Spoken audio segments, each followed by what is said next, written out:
everybody, and Happy New Year. I hope that New Year's Eve were really good to all of you, and that 2022 has started well. This is the first video of this new year, a video that usually used to be the final video of the year.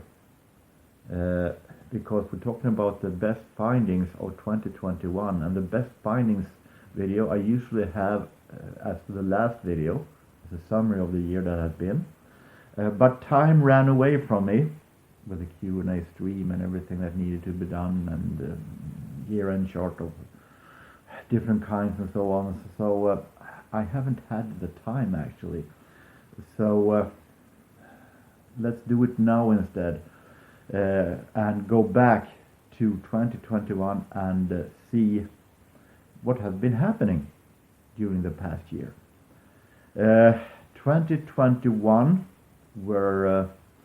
may have looked like a glorious finding year, but behind the scenes it lurks a little bit of worrying about what the future will be. Sounds a little bit mysterious, I know, but as some of you followers may have noticed, 2021 was a fantastic year for jazz.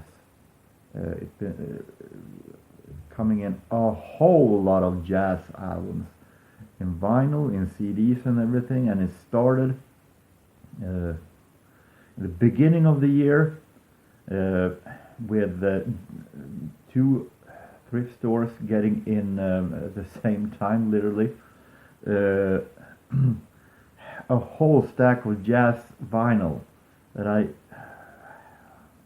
just could go out and buy for a low price. And on top of that,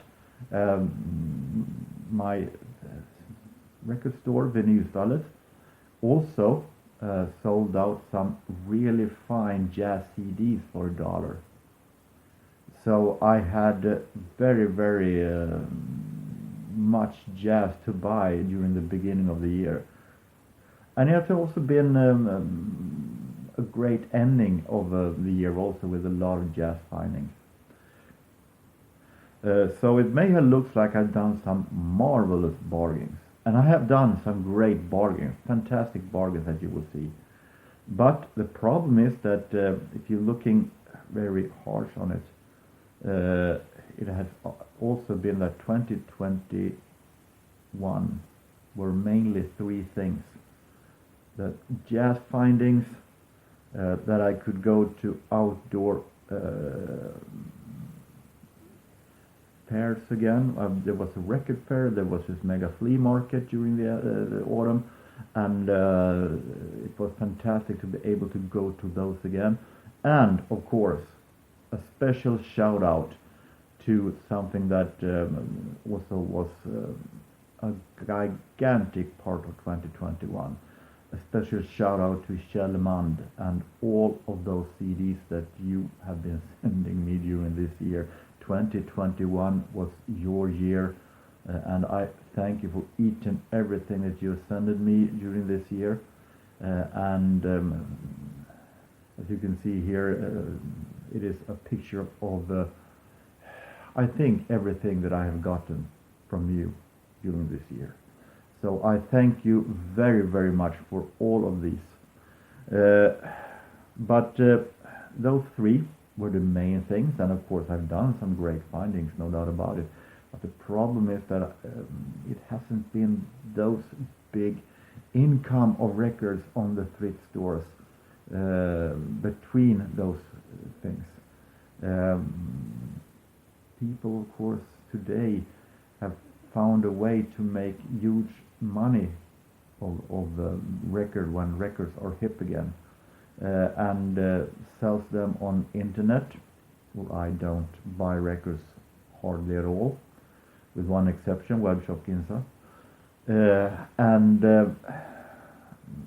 they sell it to record stores that take largely overpriced for many of the stuff, because many sellers think that just because it's black, you can spin it on a turntable that is worth gold. Everything doesn't work that way. So it will be interesting to see this coming year what it will bring actually. So let's take a look at some statistics that I usually do. We have genres, jazz, of course. Straight up, jazz, a whole lot of jazz I've been finding this year. Of course, jazz has been the largest. First comes jazz, then comes jazz, then comes jazz, then comes the rest. That has been mainly the genres this year. Then also we have a pretty good rise for 70s pop.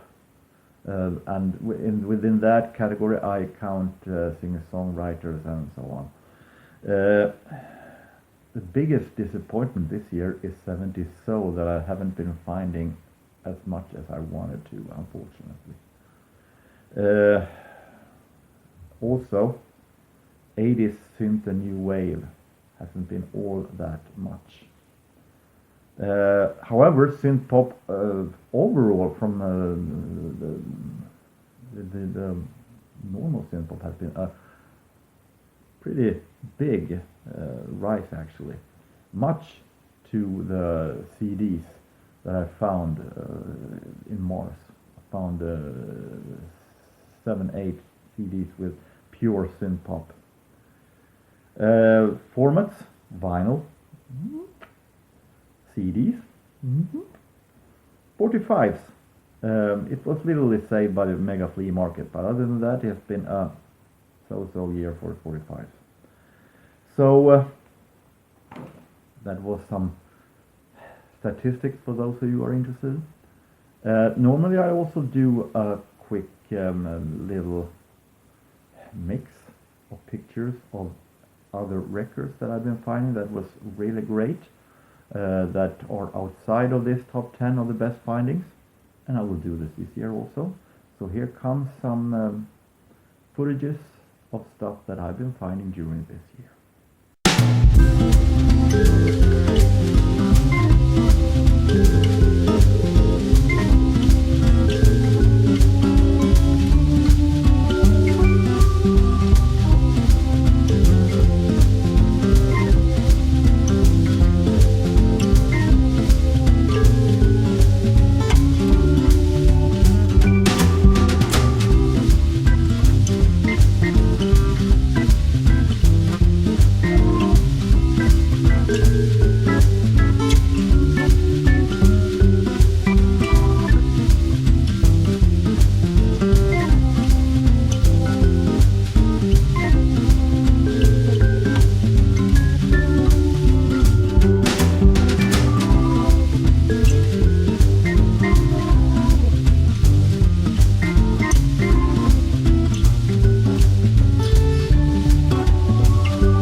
That was a part of 2021, and been doing some great findings still.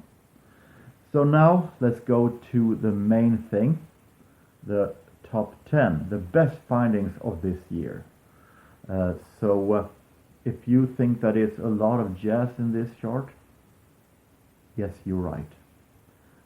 Because of course, as jazz has been such a big part of this year, it will leave a mark on this chart. So I think it is only 4 records here that aren't in the jazz genre. So hold on to your seats. Here is top 10. Starting with number 10, we have first that isn't a jazz album. It is an album that I found in the beginning of the year, a record that I wanted to get a hold of for quite some time, a 90s band that was you can call some of the leftovers of the Britpop. They mixed Britpop with elements of the late 60s, early 70s rock, like Deep Purple and so on, and with some oriental feelings. And then I'm talking about Kula Shaker, who is actually going to coming out with a brand new album in 2022. It's going to be very, very interesting. But this were the breakthrough K that I've been searching for a very, very long time. If this were a normal release, it would have been in the mix of footages that you just saw, most likely. But now it happens to be also a double, which also contains a CD single of their cover of Deep Purple song Hush. I have that single since before, but this limited edition double CD, of course, is worth the place on the chart, number 10.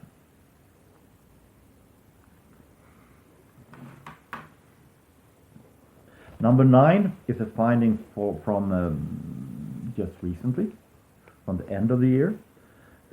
This is an album by a tenor saxophone player that is very much forgotten today, like many jazz musicians that I buy, actually. Talking about Paul Quenichet, the vice president, the man who took over after took over after Les Young after he died, and he also was trained by Lester Young. Some have seen him as a Lester Young clone, but he proved in this album that he's a man of his own. He was during the 50s and 60s, during the couple of years in the 50s, one of Count Basie's closest men.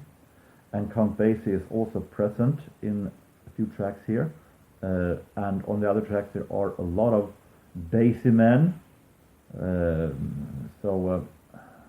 like Joe Newman, like Freddie Green and so on, Gus Johnson. And this album is magnificent. Hammond organ, amazing groove and swing, 50s swing with a Hammond organ that I really, really like. So it's a latecomer on the chart, but it is as number 9. Number 8, I was asked in the Q&A by Panic Rob in Boston about Coleman Hawkins, and one of the best things with Coleman Hawkins is those tracks that he released at Keynote, the legendary, sadly forgotten label that existed only a few years during the World War II, but had become very, very sadly forgotten, but actually proven that it was so great, intimate, and very, very amazing swing from that label. And it's very hard to find tracks from that label these days. There are some reissues, and I found one that I showed a couple of years ago called Cadden. That was that year's best finding. I managed to find another one in the early part of the year. This, Coleman Hawkins and the Trumpet Kings, on Mercury's Jazz Series, the one with the extremely boring cover sleeve, but the music is really, really great. It's Keynote, it's small band swing in its closest and most intimate way, and I really, really like it. So highly recommended. Number 7, another finding from the jazz invasion in the beginning of the year. This where our record store, Vinyl Pallets, as I said, sold out a great deal of jazz CDs for $1. With another saxophone player that I also want to have for quite some time, but this one is in the Bob Shanger. We're talking about saxophone player Serge Shaloff, who was one of the 4 brothers who played the song 4 Brothers within the Woody Herman band. but also became had a okay success of its own as a Bach musician, but today, unfortunately, sadly forgotten. Had a huge drug addiction, but came clean, but unfortunately, only a few years after he came clean, died in illness. This album is such an amazing jazz album, cool bebop jazz. The Fable of the Mabel, released on Black Lion. So I'm extremely happy to have found this. This is an amazing jazz album. And even more from the winter. About soon, less than a year ago. And box sets is always welcome if they are extremely interesting, and it was in this case. For only around $2.50, I found this amazing 4-album set from Pablo by Count Basie. Count Basie and Friends on Pablo. Pablo, of course, being Norman Grant's label. Norman Grant, who also founded the Jazz at the Philharmonic and also founded Verve. And Pablo were his label that he had in the later days, in the 70s and the 80s. This contains 4 albums, reissues of the albums from his label. We have Basie and Zoot. We have Ella Fitzgerald and Joe Pass at Montreux. We have Satch and Josh, which doesn't contain, I'm going to say Louis Armstrong, but Oscar Peterson. And we also have I Told You So, Count Basie and his orchestra, the 70s record. So this amazing box set, number 6.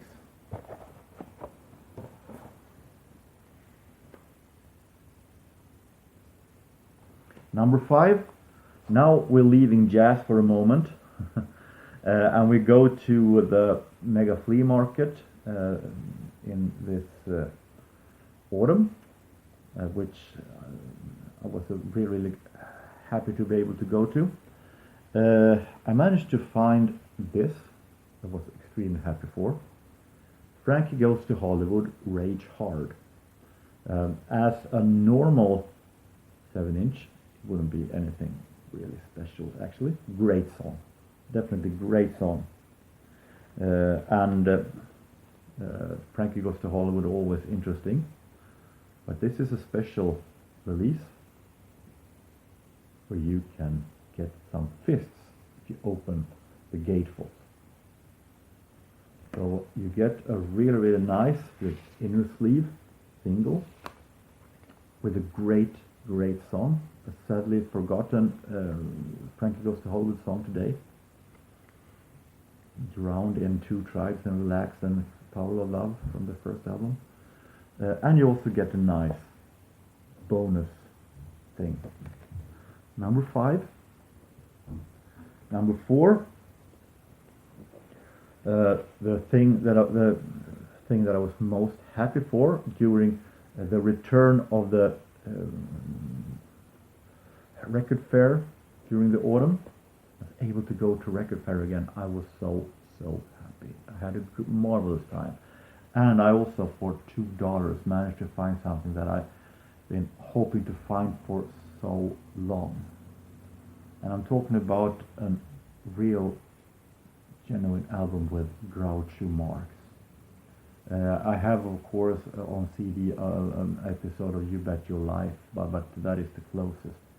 I have Harpo Marx on CD, where he plays harp.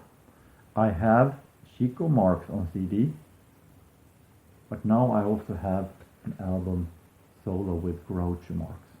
An Evening with Groucho. An elderly Groucho stands on the stage in the 70s talking about his life in double album set.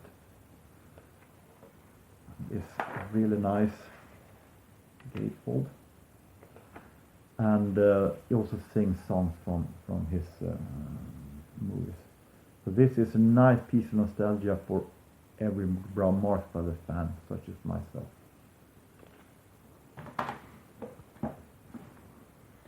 Now, number 3, and I couldn't take all. Of course, I could have taken all Shell's record that you saw before in one place, but there were so many it wouldn't be right.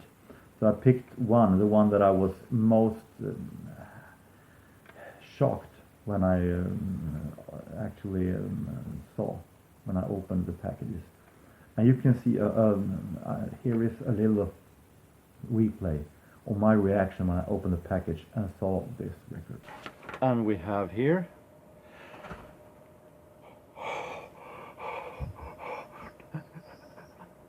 You know what you have done, Shell. You know what you have done. JorgenS, the bones of what you believe.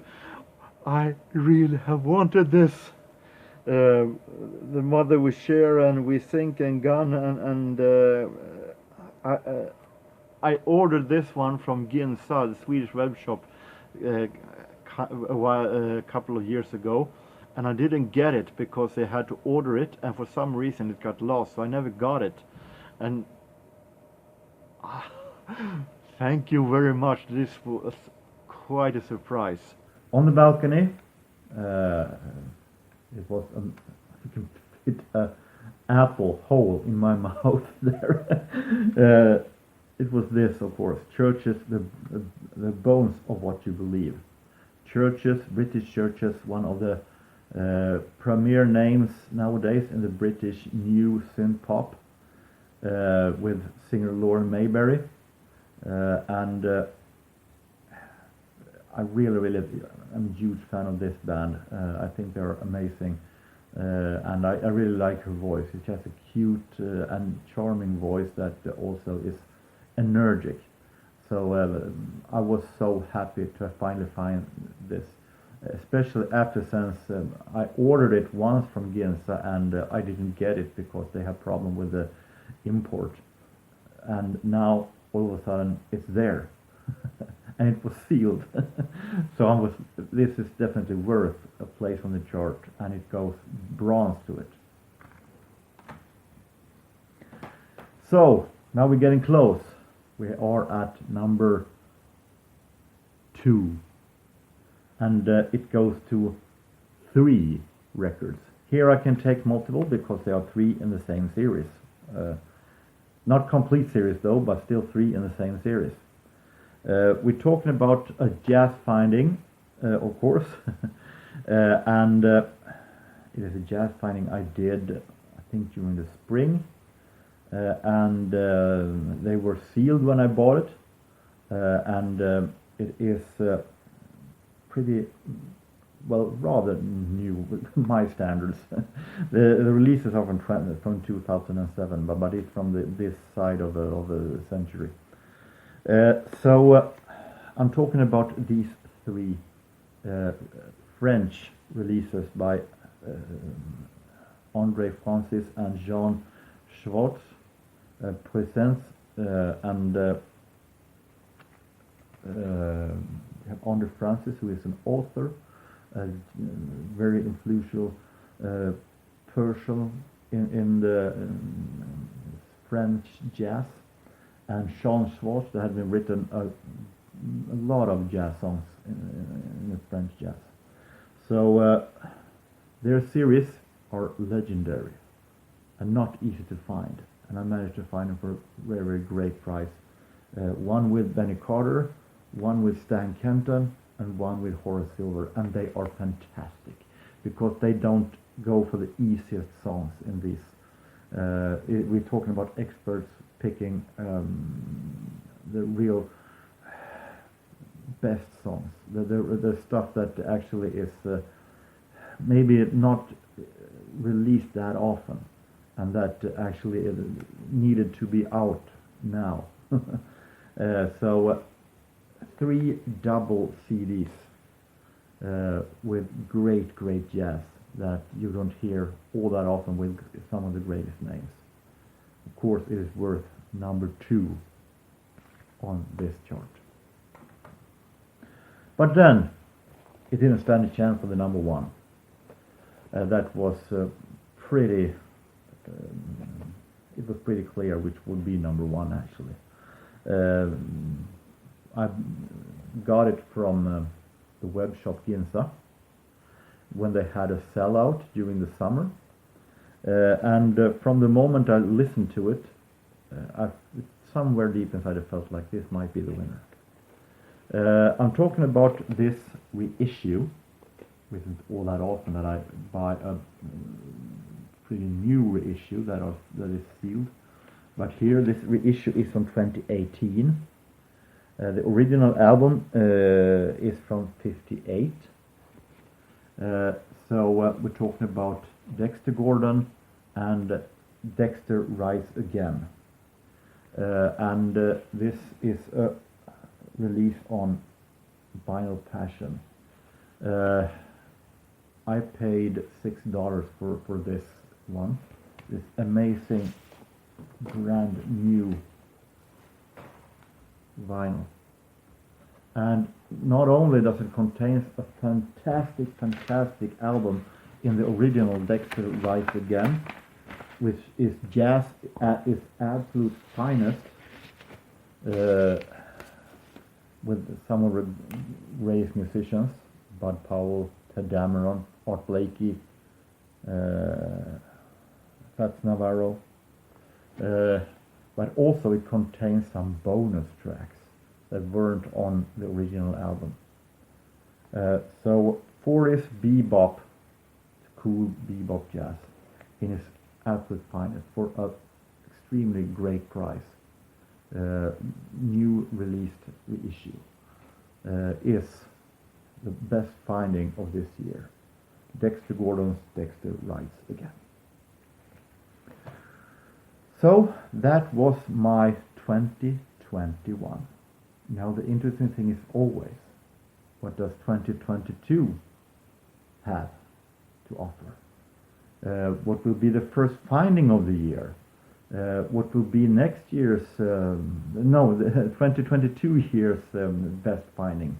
Will I find it the next time I go to a thrift store? It's always something special with a brand new year. When it comes to my channel, the next thing will be, I don't know, but this vinyl tag out there right now, of course, that I will, of course, sink my teeth into. So we'll see what will happen in 2022. A brand new year is here. Let's welcome it. So with that, I hope that every one of you have a real nice time, no matter where you are, no matter what you do. Take care and so long.